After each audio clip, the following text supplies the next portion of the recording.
Check, check, 1, 2. Welcome, ladies and gentlemen, to this thing. It is removed. It is officially removed. Welcome to Rescue Owners Live. My name is Kirk, and your favorite co-host is out of the picture for the night because we have a very special guest. And I don't even want to say his name yet because I want to read to you his intro. He is waiting in the lobby of this studio, and he's going to bring the heat tonight. So this guy, he has served on advisory councils, nonprofit boards, and is the CEO owner of 5 privately held companies. He founded and manages a real estate investment company, Copper Key Capital, that invests throughout the United States. He also travels the country consulting financial advisors, attorneys, companies, small business owners, and startups on business leadership and charitable planning. He resides in Phoenix, Arizona with his wife and 4 children. Do me a huge favor and welcome him in the chat. His name is Michael Glover.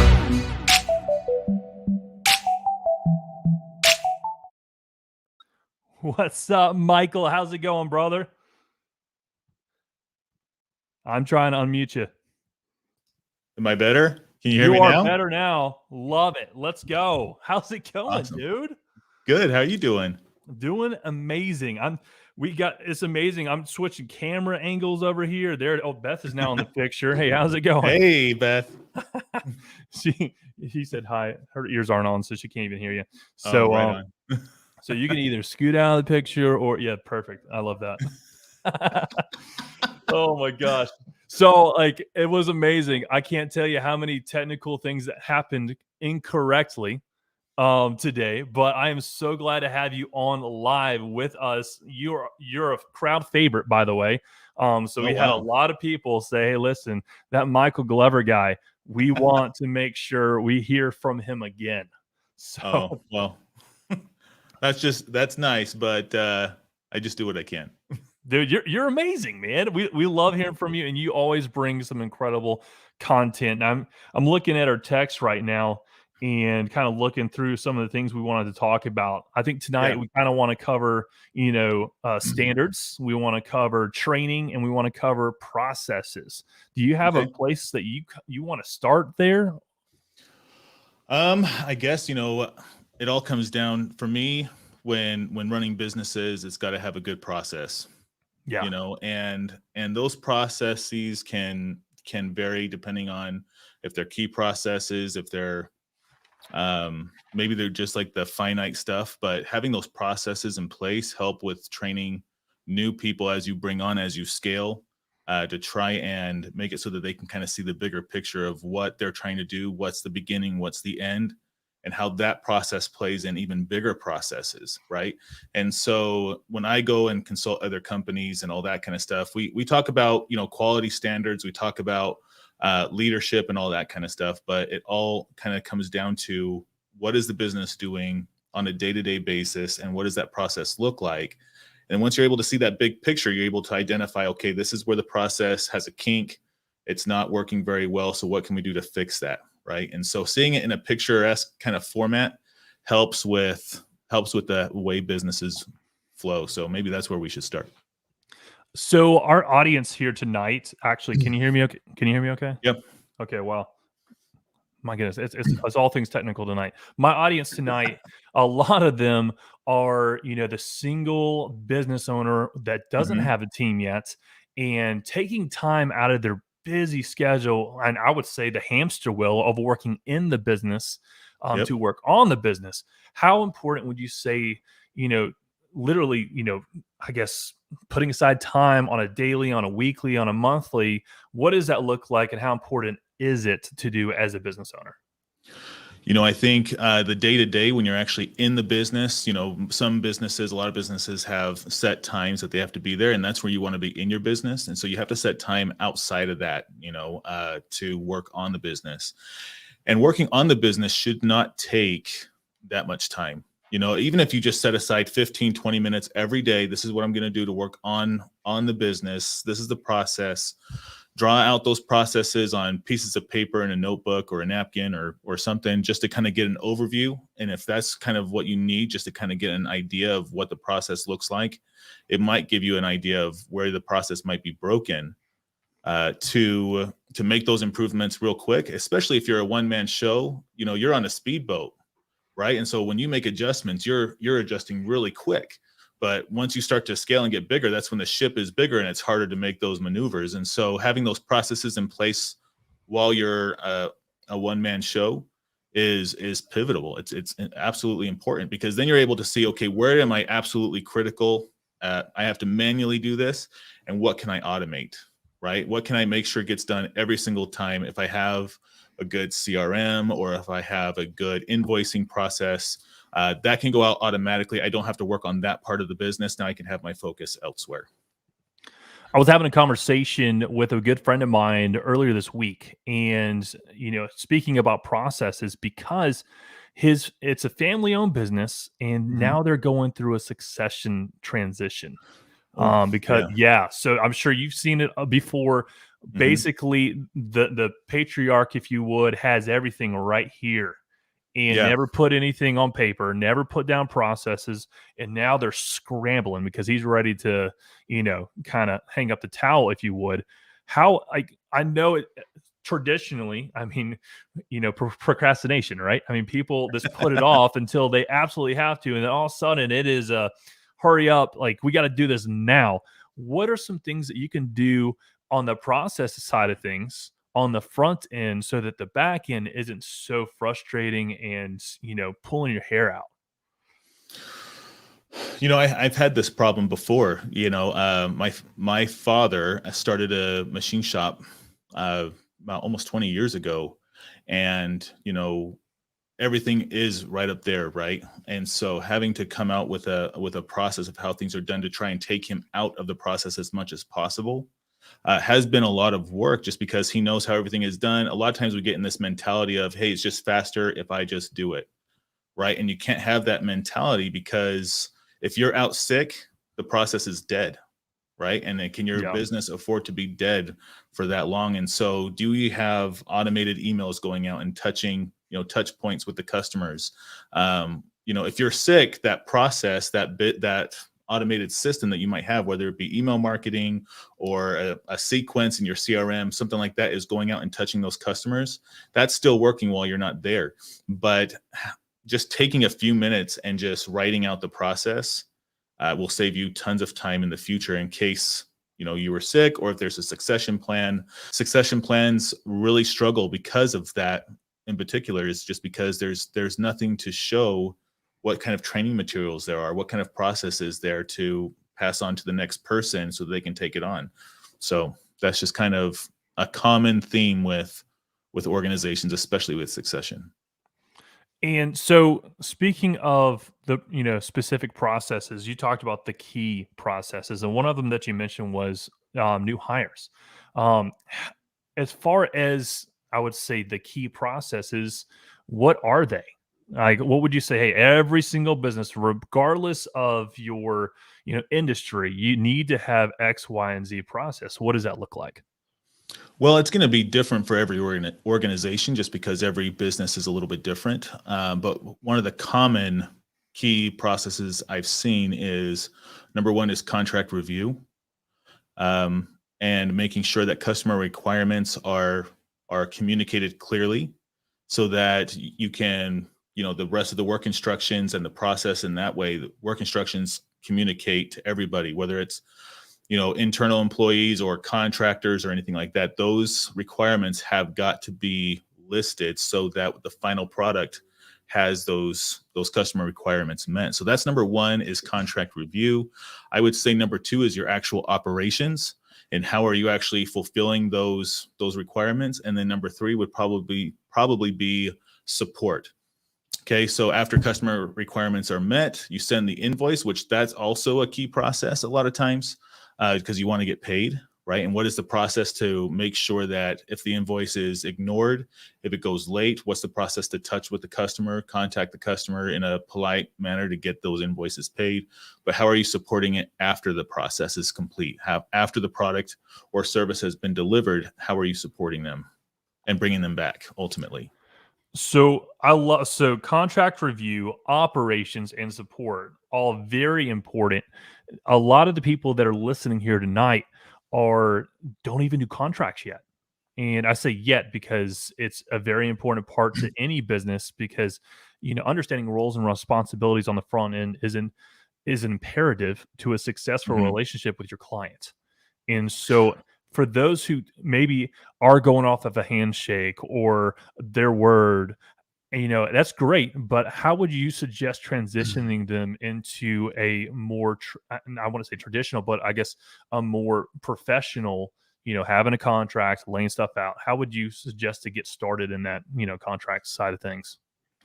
Well, the contract can be a lot of different things. It can be an actual proposal, an actual, kind of like a workbook, if you want to say it like that, where actual terms and conditions and all that kind of stuff are applied.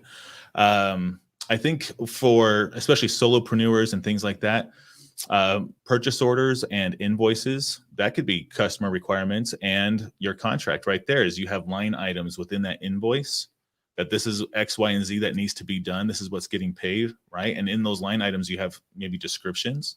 And then once the customer approves of that estimate or that quote, then the invoice or the paid invoice now becomes the contract, right? And then you want to review that and making sure everything on those line items are being completed.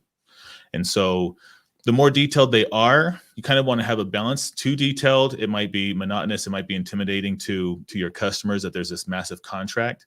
But also if you have too little there, then who's to say the customer contract or the customer requirements are being met?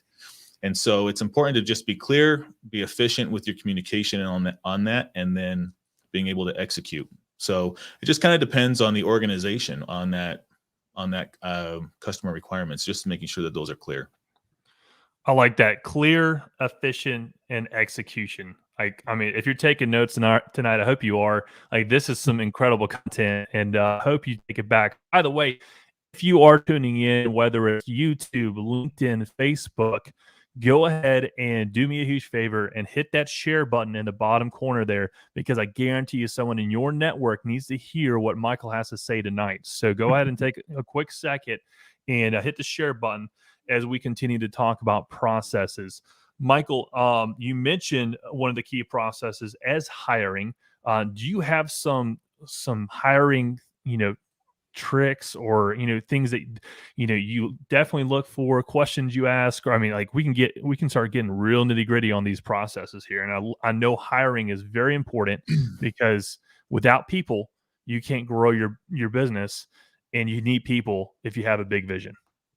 Yeah. So as far as hiring goes, that hiring process, it could be just like a handshake. Hey, start on Monday. We'll see you at 7 a.m. or something. But having that onboarding process completed, because a new employee is coming in, there might be a little bit of a learning curve. A lot of times, from what I've seen, there's a big learning curve when new hires come on.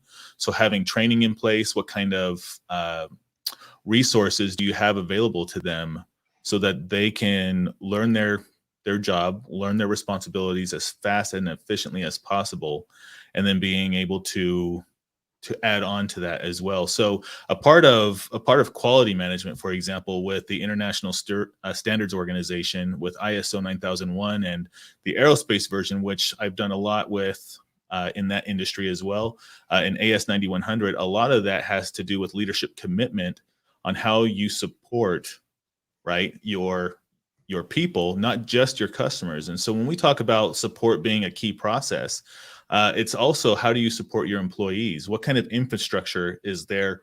Do you have good enough lighting in the building, right? So you actually have like the actual infrastructure of your workplace, or what kind of tools and softwares and things like that do they have, and are they able to use those efficiently? Do they have access to everything that they need to, right? So having that process in place and making sure that they're onboarded correctly and that they have access to everything from the get-go is a big part of that.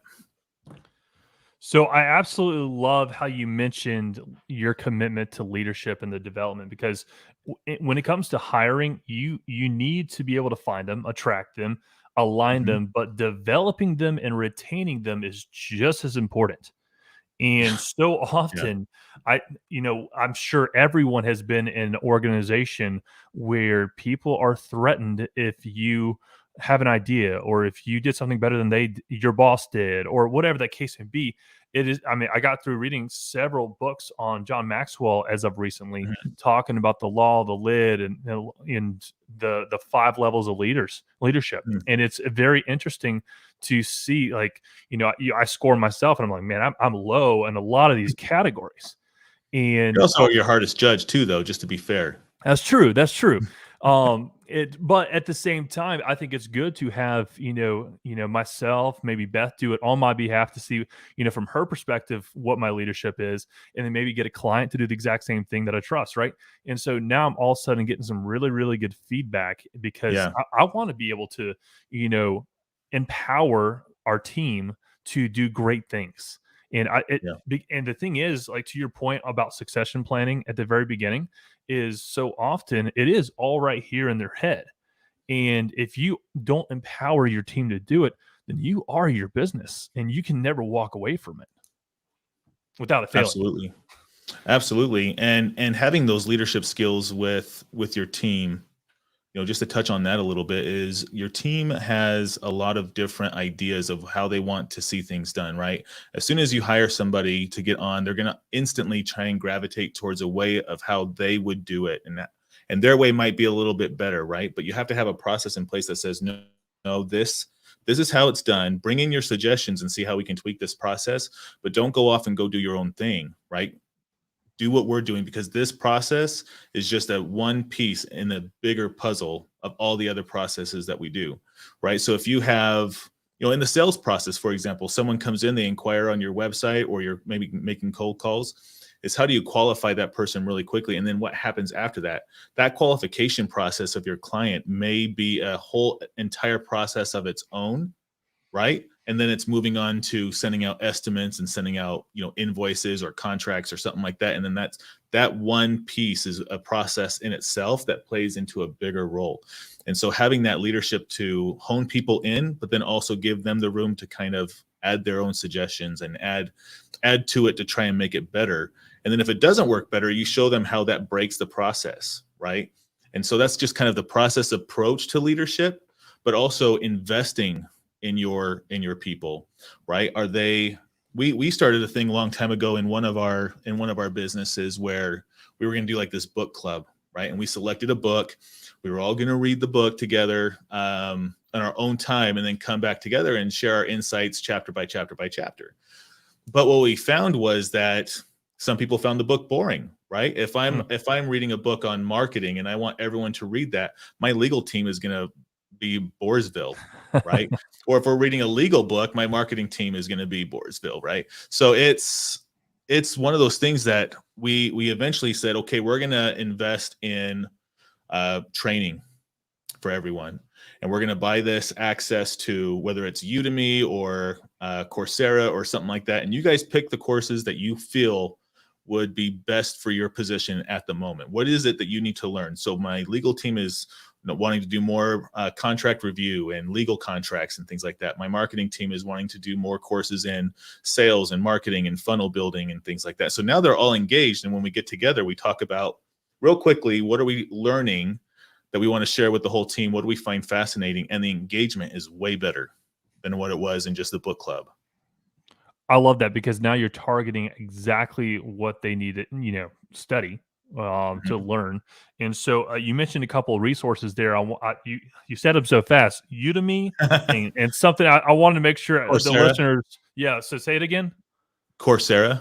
So it's just like these online it's like these LMS, right? It's the learning management software that all like there's a whole bunch. We have our own internal one. We also teach, charitable advisors, financial advisors on our own website. We have our own proprietary learning management system where they can go on and we train, what is a charitable trust? What is a charitable gift annuity? How do you talk to people about it? Why would this be good for somebody? Why would it be bad for somebody? And so there's a lot of different platforms where you can learn new things from different people, right?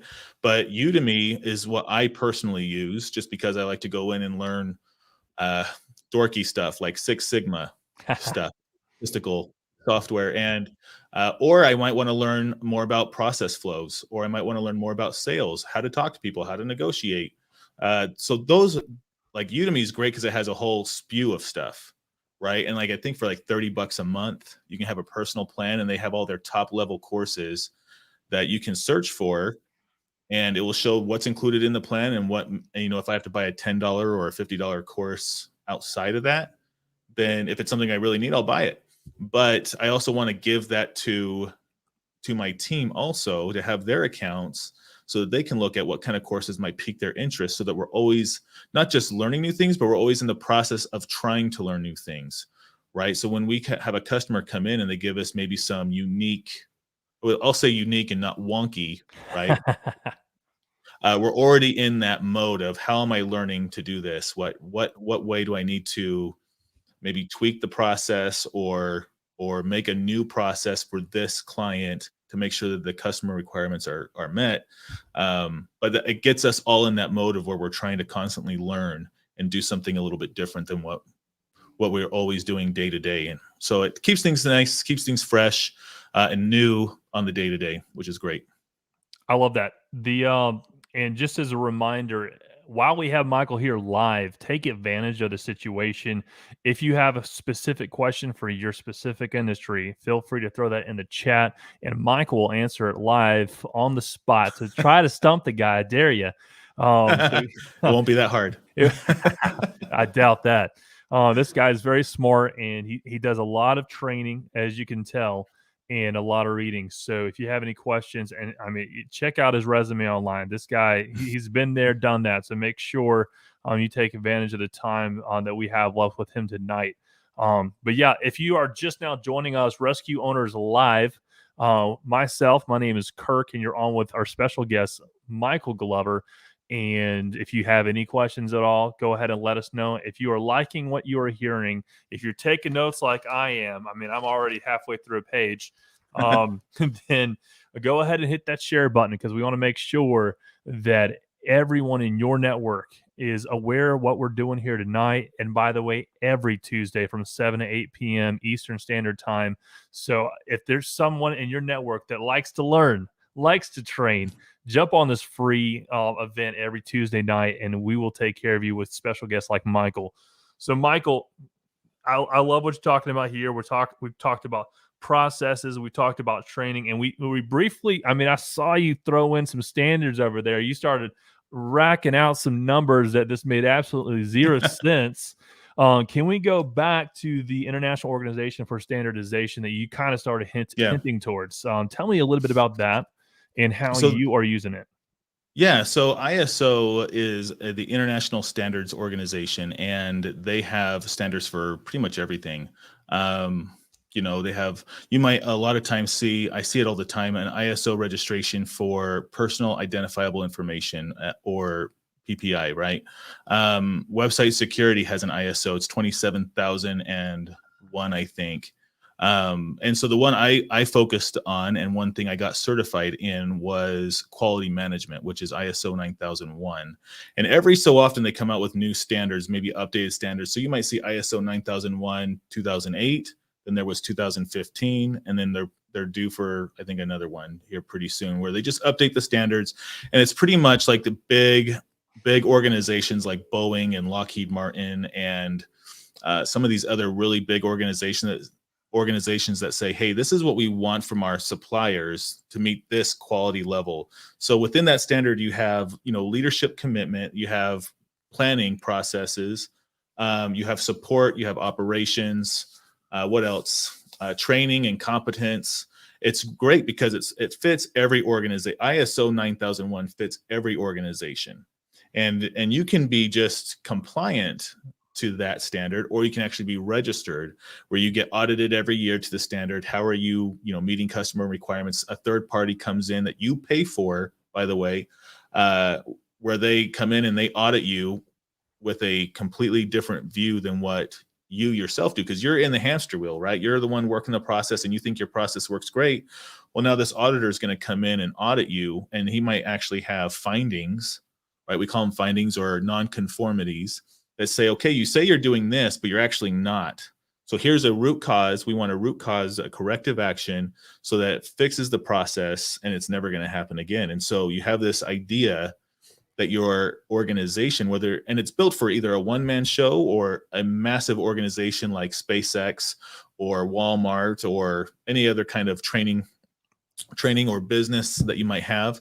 But it's built to be where you're continually improving on your process to try and be better and better. So an organization will track how often a customer complains, right? And you're always going to have that like 5-10% of your customers that probably complain about something, right? There's nothing, these people you can do nothing about. They're going to complain no matter what. But you also keep track of, okay, where did we actually mess up on? What is a confirmed? We always call it a confirmed nonconformity. Okay, customer complained, we looked at our process, and yep, we screwed up. Right? And how many of those do you want throughout the year, right? And that becomes a key performance indicator, right? A KPI, something that you actually track within your CRM or your resource planning software that you might have, or even just on a napkin. Okay, that's, you tally how many complaints you have throughout the year. And so, and if you breach that number, so say your root cause corrective action, your nonconformity number for the year is 14, right? And you surpass 14. Now, once you surpass 14, you can tell something in your main process is broken, because now you've surpassed this number. The margin of error. Yeah. Right. And so now you have to do a root cause corrective action on all of them, right? On the entire process, to see where your process is broken. And then you can kind of see, okay, if we're averaging 2 a month, right? And you're going past that 14, I want to try and get down to 1.5 average per month, and I want to get to maybe half a 1 per month. And so you can see if the process is being fixed or if it's being broken. Love that. Okay, so I just pulled up the ISO website over here. So we'll put this in show notes. Good luck navigating that. Yeah, I'm like just baffled with how much information is on the site. But we'll definitely put this in our show notes so that those listening today, if you're on our email list, maybe we can throw out the form on the comments section here so that you can have it fresh. If you want to join the email list for Rescue Owners Live, we will give you show notes every single week. So information on the guest speakers, information on like literally the notes I took on what we just spoke about, and links directly to things like ISO. So as far as ISO 9001 is concerned, I see there's a 9000, 9001, and 9004 all surrounding this quality management system side of things. So how soon is too soon, or how small is too small for a business to invest in something like this, and how much? What kind of investment are we talking about? If you You remember, know, I don't even know. yeah. So, ISO, you can buy a standard for I think $120. You get the actual published standard, and I can show you my version of it, but it's pretty much my quality manual, and my quality manual reflects the ISO 9001 standard. So my organizations all have a quality manual, and it says this is what we do, this is why we do it, right? And then I have a workflows manual for how things are actually done. So quality manual says this is what we do, workflows manual says this is how we do it. And the ISO standards never tell you how to do it. Okay. Because every organization is going to be very different. And so with those audits, you can be I've seen quality manuals on one sheet of paper with one big flow chart, Hmm. right? And I've seen some that are like 40 pages. My quality manual is about 20 pages, but it goes through everything. How do we support our customers, right? And why do we support our customers? What kind of infrastructure are we putting in place? It's something that I've developed. Also, one of my organizations now actually goes to organizations and we show them how to implement each section little by little, and you take a little bite out of it as you go. And then within maybe a year, you have the entire thing implemented. Your business is 10 times better. You're improving your customer relationships, right? And so a lot of times I've dealt with companies who are really good on the sales process, but once I'm sold and I jump in, I realize that there's no support. There's suddenly they ghost me, right? So they've called me 3 times a day to sell me, and now that I've actually been sold, I can't even get a hold of them anymore, right? So that shows me that the organization is broken and it's not going to last very long, because you want to have that support afterwards. Okay. Or they're not So even that's there, right? I mean, like I right. literally made a call this the other day for someone who sold me on some software. I love it. It's great. It's working well. And then I called back for I guess a support issue. And when I called him, he's like, I don't work there anymore. I was like, all right, cool. So two things, right? One is, obviously his response is like, man, I don't care, because I don't work there anymore and I don't have to be nice. Right. That is a personal issue, but the bigger issue is the fact that the organization itself, they're the part where they're what do we call it? A nonconformity something something. Yeah. Nonconformity. Yeah. So their nonconformity is the fact that they didn't have a transition Yep. from him as my go-to person to speak to the next person. There Right. was no email, no phone call, no, hey, by the way, I just want to introduce myself. I'm your Yep. new whatever. So You're a new that's point of broken. contact. Yeah. And this is a big company. And so it's not just small companies that are, falling short on these issues. And so, I mean, if as a small company, if you can really, really nail down these processes, systems, and procedures and have the quality manual, have the workflow manual set up, like Michael's talking about, then you will be able to stand head and shoulders against companies that are much bigger than you. Wouldn't you agree? Yeah. Yeah. And it's even more important for small organizations because you can't afford to lose that many customers. And so some customers you do want to lose because they're needy and they're awful to you, and you do have to draw the line at what point, does this person who is so rude to us on the phone that I'm not going to tolerate, disrespect to my staff at all, right? They're either going Sure. to deal with me directly after that, or we're going to drop them. But you have to have that kind of quality to make sure that the customers stay, and then there's that word of mouth marketing that goes with it. So now they're marketing for you to become what we call evangelists, right, of your organization. They're not just supporters of the organization. They're not just customers, but now they're evangelists. Back in the early Apple days, right, when Steve Jobs came back to Apple. So maybe not so early, but early 2000s, he came back to Apple and he demanded absolute quality with the organization. And then they developed the iPod and the iPhone, and they were so focused on the quality of their product, they created evangelists. And then you got this divide. Suddenly Android comes in and there's this massive divide of how they clash, right? If I ever talk to my tech friends about iPhone versus Android, like we started arguing about what was better, right? Is because the quality of those products were getting better and better over time, and they were continually improving. And now it's kind of stagnated. We kind of see the same thing over and over. So you see all this new innovation that's trying to start, but you created customers who were such fans of the quality of your work that they would fight with their friends about which was better. And so that's what we have as small business owners. You have to have that kind of mentality, is how are you creating those evangelists with the kind of support and everything that they need from your product? How are you supporting them to where they got your back, with other people, and they refer you to new business? Big organizations, they can afford to lose a couple of customers every now and then. So they don't really, in my opinion, they don't really care. When I go to Walmart, how many times do I have to do a self-checkout because they got one actual cashier there, Right. versus I have to check myself out and then have somebody check my receipt when I leave. Right. So the quality probably not there as much. So I love how you brought in Steve Jobs with Apple, and I read his biography, and to your point, quality was a huge part of when he came back, to the point that he wanted the quality of the internal pieces that no one will ever see to be Mhm. gorgeous. Yeah. And how much more so if we take that metaphor, if you would, and apply it to your business? I mean, let Mm. the quality manual and workflow manual be your quality internal processes, so that even on the outside, it just kind of reflects. Yeah.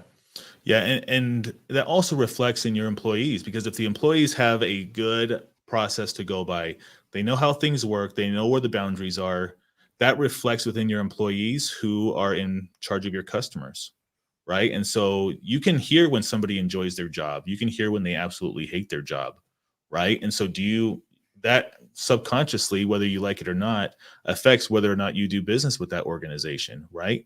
Because if you've got negative Nancy over here, or Eeyore on the phone, and they're not excited to sell you a product, well, then I'm not going to buy that product, because that organization probably sucks. And so having those internal processes and boundaries, it reflects on your employees, and your employees can tell when you've got things in order and if you don't. And you don't want employees wondering, especially as you grow a small business, you don't want your employees wondering if they're going to have a paycheck next pay period. Because if, perception is reality. If your organization is disorganized, people are going to see that, and they're going to be worried about their paycheck if they're an employee. They're going to be worried about if the product's going to work if they're a customer. And so you want to make sure that if you are organized and you give off the perception that you are organized, then they're getting a quality product, they're getting a quality service. So many things there. Okay, so I was laughing about the Eeyore comment because Beth and I literally have someone that we refer to as Eeyore, and like that's his name now, right? Yeah. Because that is his attitude. Like, it's always raining. It's like there's no good thing could happen, right? Why bother? Well, there you go, right? And now that we're doing Winnie the Pooh quotes, I'll bring in a quote from Remember the Titans. To your point earlier, attitude reflects leadership, and it Yeah. trickles down. And so if you, as the leader, the business owner, the co-founder, even on leadership team or even management, I would say it all trickles down. And so Yeah. if you aren't training, if you don't have KPIs, key performance indicators, that Mhm. you're actually tracking and that you're actually, like measuring, because, what gets measured gets accomplished. And That's if right. you're expecting your employee to do something that you're not willing to do yourself, then now you have a conflict, because Yeah. why would I do something that my own boss isn't willing to do? Like, I mean, I'm literally learning from him how to do my job, supposed to, right? Yeah. And to your point, 2/3, you talked about, people in the organization. I think the stats that I've been reading are 2/3 of employees in the US are disengaged. And Yeah. one third, half of those are actively disengaged. What does that mean? The difference between disengaged and actively disengaged is that the actively disengaged people are literally actively undermining the success of your mission, your vision, your core values, and purposely trying to ruin your quality manual and workflow processes. Like, those are Well, right.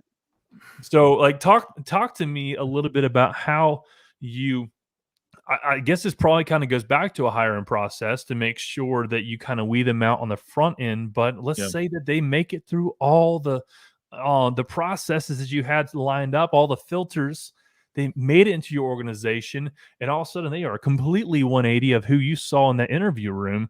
What do you do to get them to realign, or to, find another place of work? Yeah.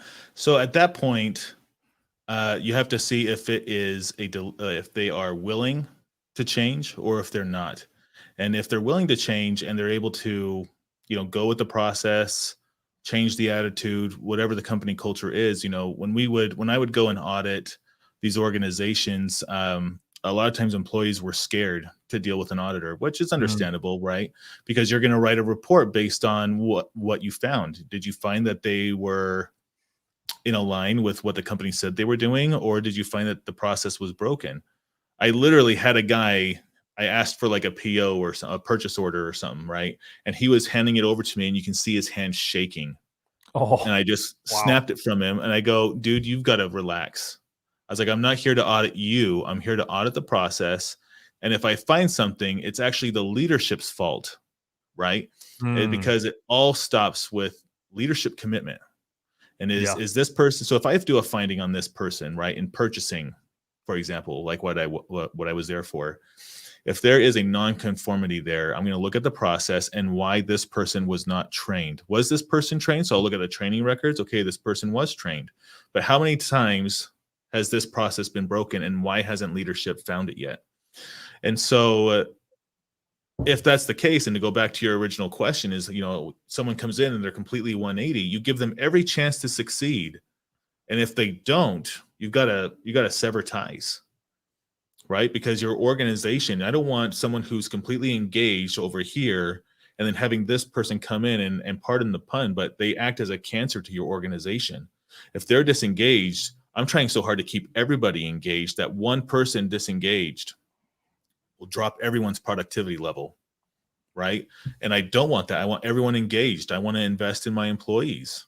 And so, and that even goes for ourselves as solopreneurs, right? How engaged are you in your business? And if you're not engaged, what is the problem? What is disengaging you from being successful? And we talk about that all the time. The whole 10X community. We're wearing our, you're wearing your hat. I'm wearing my Saw your shirt. polo over there. Yeah. And so it's how are we constantly in that mindset? And so we as leaders, we're writing down our goals twice a day. We're writing down our targets. We're constantly goal oriented. How are we achieving our KPIs, right? Our key performance indicators. And if we didn't, how are we managing that, right? So I'm doing that myself as a leader, but maybe as a solopreneur, I want to be doing that also so that I can oversee me as an employee.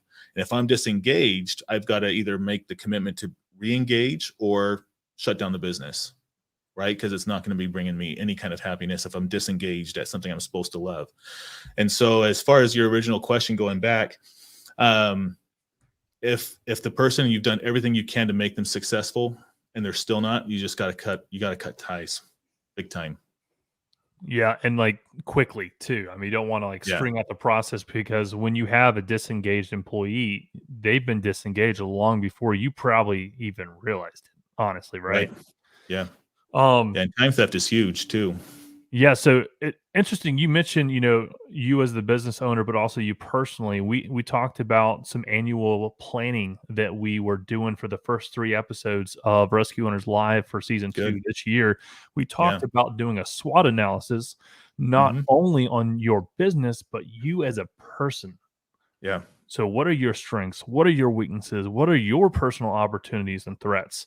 Because yes, there will be some overlap from you personally in the business, but it's an incredible exercise. So I love how you brought that up. Ongoing training is kind of my next question. I mean, obviously, we do CPR training, and it's good for 2 years.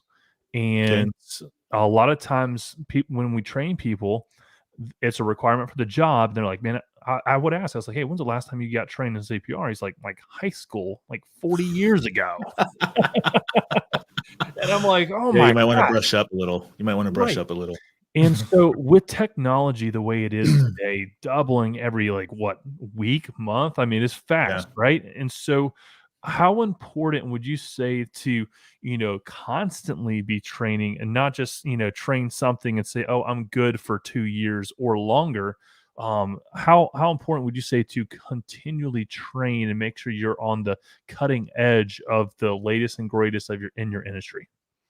Yeah, so it just kind of depends on what industry you're in. You know, continuing education, some track by continuing education credits. I know in the finance industry, you got to do that every year. You got to, and that's why a lot of people do these conferences, right? Is they go to for continuing education, but it's more than just that. Especially as business owners, we have to be constantly not just looking at what makes us competent within our job, but also the leading edge for our business, right? So if we're still going off. A Rolodex, for example, for our CRM, we probably should upgrade that to what the latest and greatest is. So I need to be Hold on, wait. competent in that. You just used a word that I'm sure half of the audience has never even heard. A Rolodex? A Rolodex. I mean, Am I aging myself? the little Am I thing aging with, like, myself? the cue cards, and you're just like, "Okay, okay, where are the R's?" You know? Yeah. Yeah. So in the office, for example, right, with Steve Carell, like when he starts the Michael Scott Paper Company, right? And he's competing with Dwight. They're using a Rolodex and they have these little cards with the client's name and then like these little codes on them to remember not to mention their son or something like that because they're estranged from their kids or something, but they're going off of a Rolodex. And then Michael Scott's out doing something because he's going to meet Dwight up for lunch, and Dwight breaks in, steals his Rolodex and all of his clients and everything, and he's dead in the water, right? So it's probably time to upgrade that, and you need to be competent on what the new technology is so that you're keeping your clients' information secure, but also in a way that can be more efficient. Rolling through the Rolodex to try and find somebody, oh geez, but the new CRM's out now today. They'll have the contact, how many times you've contacted them, how many times they've looked at an email, phone numbers, email addresses, notes, how many times they've been to your website. There's so much information now you can get from free How many times they eat in the CRM restroom softwares. that day? I mean, like, everything. Yeah, sometimes it gets a little crazy. I know. I can't imagine what Facebook CRM looks like, Oh but my gosh, can you imagine? I mean, I know they know they know a little bit they about you. know way too much, way too much. So, you started bringing in CRM to this. I'm a huge HubSpot fan. I know you love HubSpot. I love it. So I mean, I know the question we get a lot is, "Hey, not HubSpot, which CRM should we use?" And a Yeah, lot of times the answer is, "Hey, the one you'll actually use." But can you yeah. talk a little bit about CRMs? Why HubSpot? I mean, this is a free plug for them. Why HubSpot, and maybe not why HubSpot? Maybe like what are some of the bigger things that you keep track of, and how does it help you look professional to your client and your team?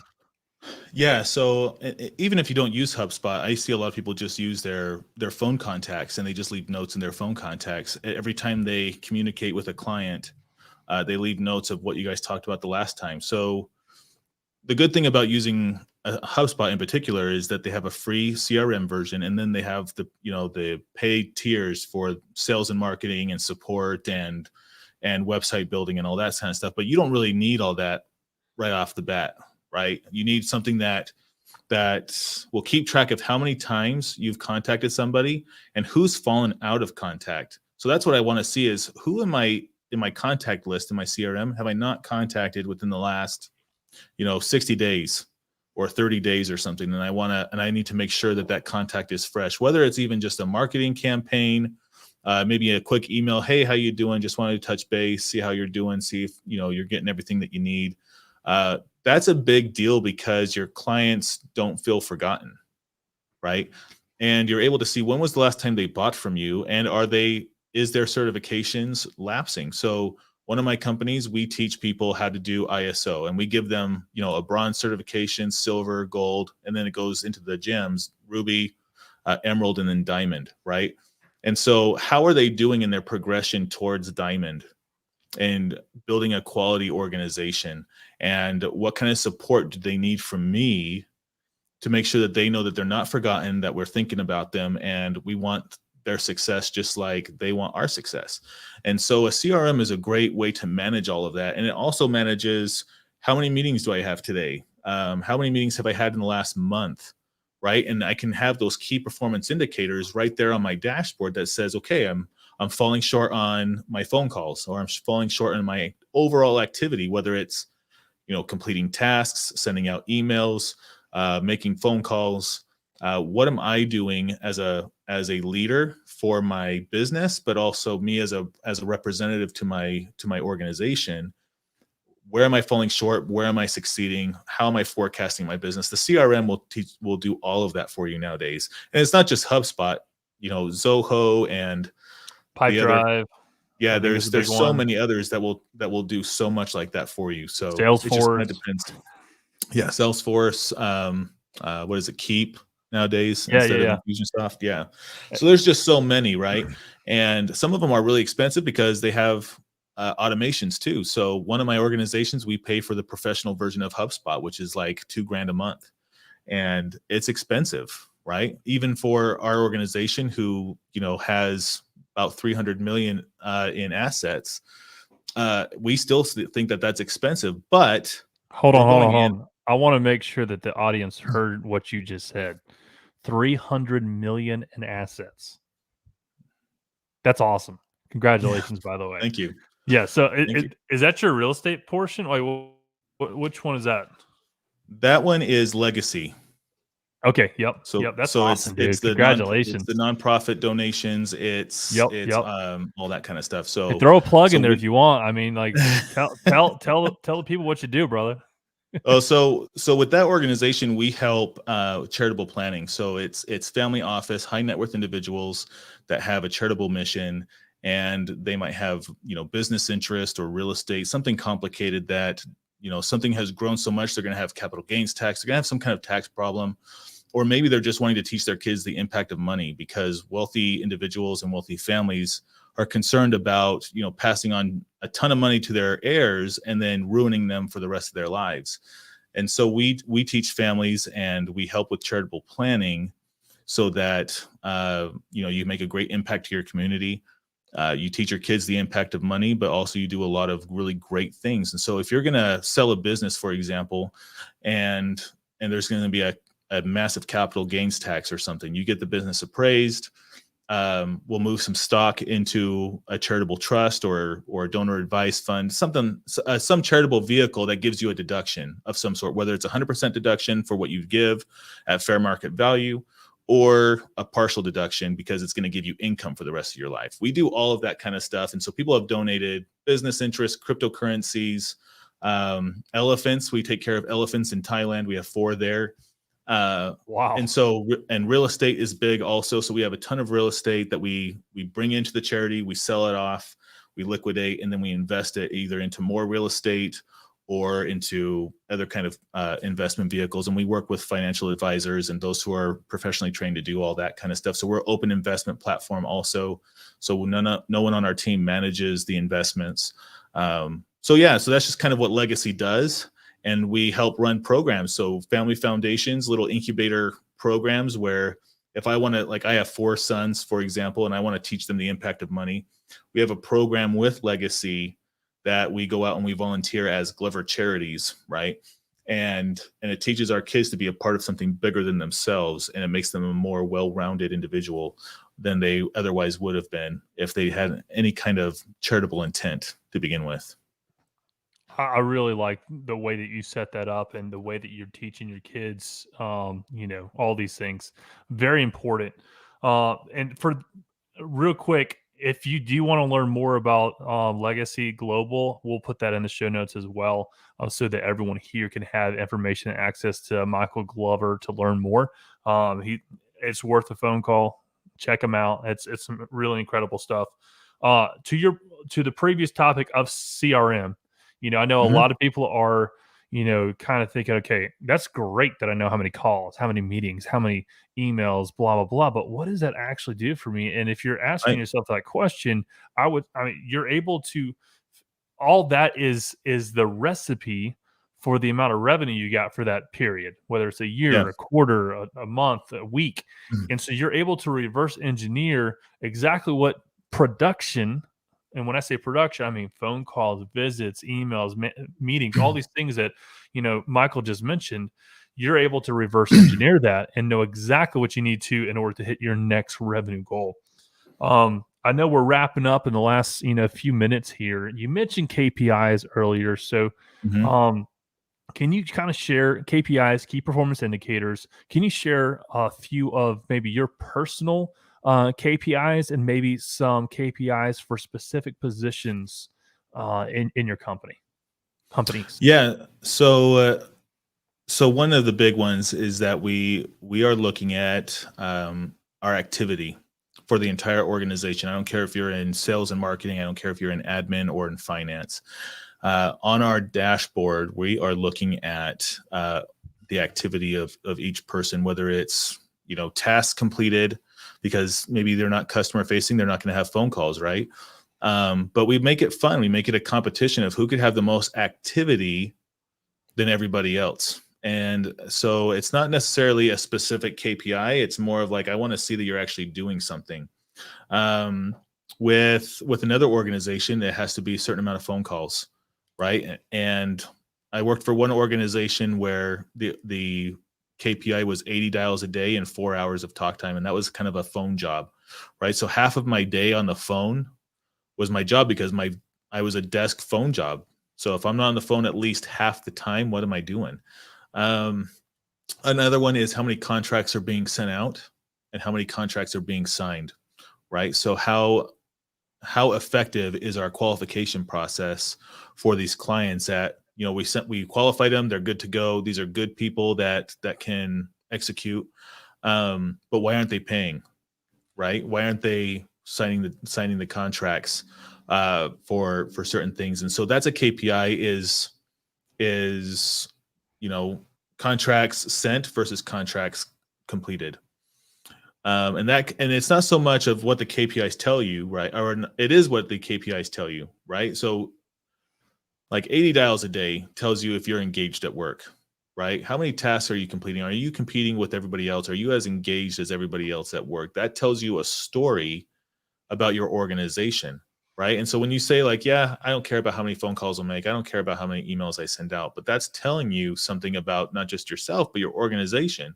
Is how engaged are you, right? If a shark stops swimming, he drowns, right? It drowns.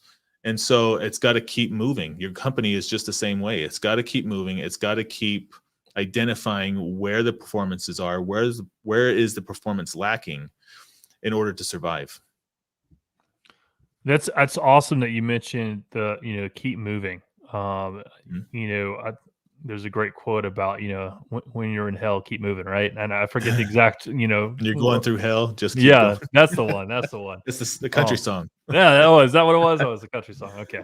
Yeah. Oh, I thought it was some profound. I don't know. Anyway, but Maybe like it's based on that too. Who knows? maybe, but all I to say is like it is so important, no matter how hard it is, to keep moving forward. Because Yeah. again, I mean, it goes back to your vision, your mission, your core values. If you have a big enough vision that without a shadow of a doubt that this is your purpose for all being on this planet to fulfill this vision, then nothing's going to stop you and you have to keep moving forward. And just like a shark, your business will die if you stop moving. And it's interesting too, and I'm sure you've seen this, is momentum, right? So when Yeah. you get moving, kind of like a freight train, it's hard to stop a train. Why? Yep.